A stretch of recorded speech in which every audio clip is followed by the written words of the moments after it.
Although Goosebumps, The Vanishing is a fun, loose adaptation of R.L. Stine's classic horror novel series, the show does highlight its own biggest issue with one great punchline. 2023's Goosebumps revival turned author R.L. Stine's iconic 90s horror novels for children into a more mature, teen-oriented horror comedy series.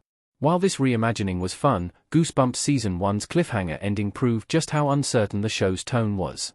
The season bounced between earnest teen drama and utterly absurd, cartoony horror antics. In a given episode, the teens can be seen discussing their difficult home lives and distant parents amid bouts of bashing evil clones made of goo with baseball bats.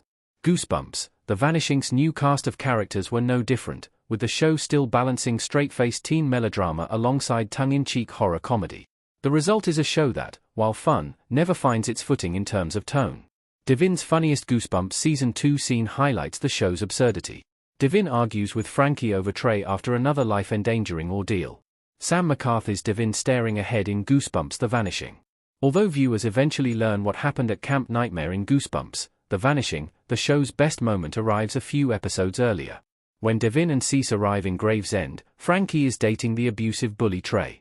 Trey becomes some sort of blob monster after he is attacked by carnivorous alien plants while trashing Anthony Brewer's basement, and, when his monster form tries to attack Devin, Frankie crushes him with his own car.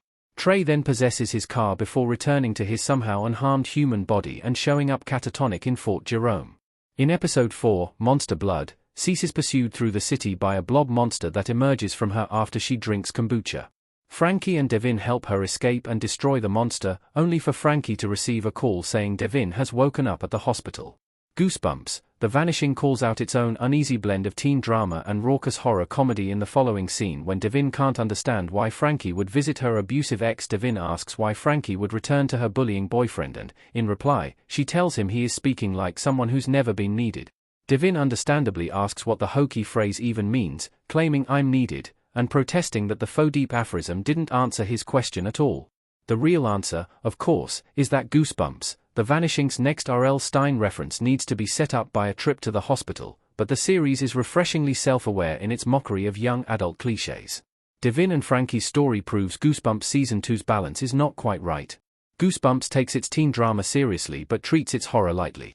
While this winking bit of meta-commentary is funny, it is hard to ignore the fact that Devin and Frankie's relationship underlines a bigger issue with the writing of the Goosebumps revival.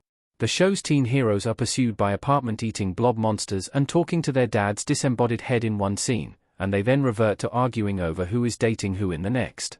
The show leaps awkwardly between teen drama that could be lifted from Dawson's Creek or One Tree Hill and absurd horror that would be too silly for Stranger Things. This tonal balance is tough to get right, and Goosebumps, The Vanishing's teen drama often feels at odds with its sillier monster moments.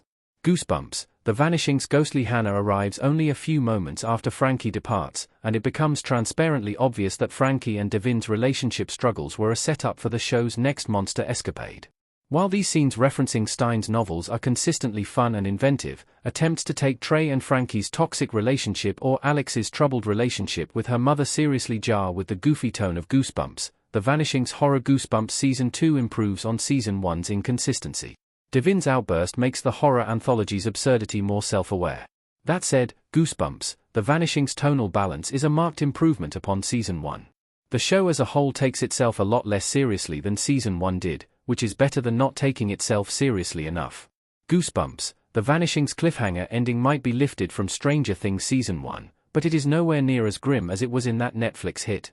In Stranger Things, a shivering, lonely wolf coughing up an alien slug was a harbinger of nightmarish things to come. In Goosebumps, The Vanishing's ending, the newly reformed Trey vomiting up grey alien goo prompts him to murmur "that's not good" in an ending that is outright comedic.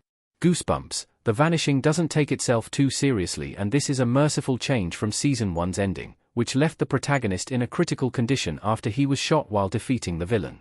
This injection of unnecessary drama soured the fun of earlier episodes, whereas Goosebumps, The Vanishing wisely prioritizes silliness over seriousness.